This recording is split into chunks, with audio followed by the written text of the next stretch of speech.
Mike Kennedy with you. We're going to look at this.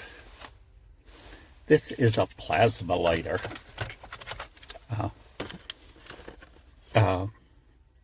Farppint. I've got some of the things and they seem to be pretty good. And when I buy them, I usually buy them on sale. And what happens, we've got Marden's surplus and salvage store here. The largest one is in South Portland, or maybe it's Scarborough technically, but so, you know, a store's going out of business. Someone just has excess stock they need to get rid of, or this fire damage. Well, they'll go in and buy the stuff. So they'll have items that are still, you know, not necessarily closeouts or really old stuff, but new stuff too, that, you know, they get and they mark down. So you most likely could find this somewhere else, being still sold at a higher price. I did check online with this, and it did seem this was $9. It did look like they were going from anywhere from $10 to $20.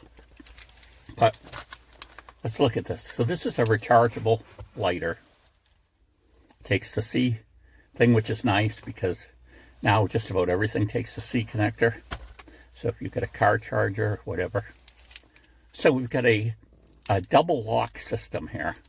Before I mention that, I'm going to just mention a little problem with the screw backing out on the hinge side here. I assume by using it, we're actually, it's got a double lock. Let me show you that. You've got to twist this to open it, and then you got to press this to open it. Okay, so this is supposed to make it pretty waterproof too. Kind of a gasket thingy around here, but this screw right here is backing out. So I'm not sure. I'm thinking of putting a dot of super glue or Loctite, you know, screw this back in and put something there. Hopefully it won't go further into where the it has to move, and try to take care of that, because it does back out enough to like be objectionable when you touch it. So here you go. Oh, you could actually see that. Let me see if we can get this in a better focus. Okay, let's see if we can get it to be able to be seen now. We're a little more in the shade. Yeah, see, there's an X there. That's the electricity going from one port to the port on the opposite side, port electrode. I do notice a slight whiff of ozone. You can see the blue light comes on there too. Oh, and let's show that it actually lights something like birch bark. I'll have to specifically get wet materials and try it too, but oh, got to press the right button. There, we have success. Birch bark is one of the best, I think, tinders that you can find, because once you ignite it, there's an oil in it, so it will keep burning. It catches easily, and it keeps burning, because sometimes you want that flame extended a little, so it has a chance to light whatever else you have.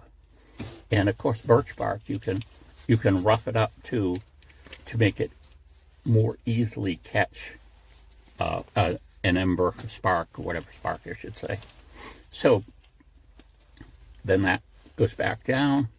This goes here. But what this has also, which is kind of interesting, is a 500 lumen light. And this is one of those lights. It looks like it's blinking, but it isn't. That's the kind of interference between the refresh rate of the LEDs and the camera. But that's a lot of light. Now they're saying they're not weatherproof. Okay, weatherproof, not waterproof. Okay, that means you can get water on it, but don't put it in water. It has maximum low power for the light. And it seems to say 2 hours maximum. So, and it takes 2 hours to charge it, I believe. So you're kind of getting, yeah, it says Rechargeable, 1.5 to 2 hours runtime on full charge. That's speaking about the light. Evidently there were different colors in it, but this was the only color that was available to buy. Weatherproof and windproof, okay. Dual plasma arcs, you can see the 4 ports there. And I mentioned the safety locks, but so this is pretty neat. But do you really want, where are you going to use this? In the relations to a long-term safety kit or something like that, this may not be the best choice. Why? Because rechargeable batteries. As this sits, it loses charge. I don't know where those electrons go, but they go somewhere. And so, just leaving this for, I could see very easily that you put this in your, your emergency bag, your hiking bag, your car, whatever. Months go by, you cut out to use it, and it doesn't work at all. So you have to plan on a schedule of recharging it. I wasn't able to find out.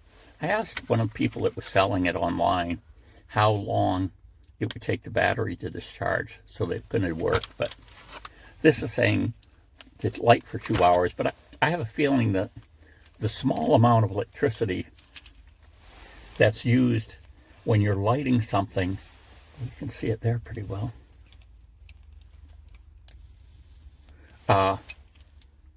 isn't going to affect it much. But using that light definitely is going to. So there's always a crazy thought of like I say, with rechargeables, that means you've got to check it and make sure it's staying in charge. Or what happens when you're out and it runs out of a charge, you basically need quite a bit of resources to get it going again. You need the cord, which came with it, and then you need some kind of charger thing, like a car charger. Now, you might have one of those bricks that they have that can charge your phone a bunch of times. So I guess as a third means of starting fire, I would think in kits you want to have, first thing you want to have is a Bic type lighter. Okay, they're one of the most reliables. Second thing you might want would be some good quality matches, storm matches. Another thing you would probably want is a ferrocerium rod.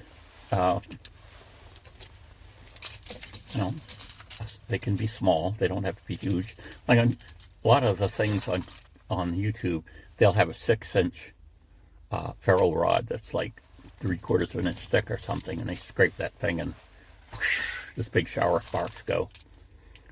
But sometimes these are very dependent on getting good tinder. In other words, you've got to catch the spark. It's got to turn into an ember. Then you get that into a flame, and then you've got to get your regular,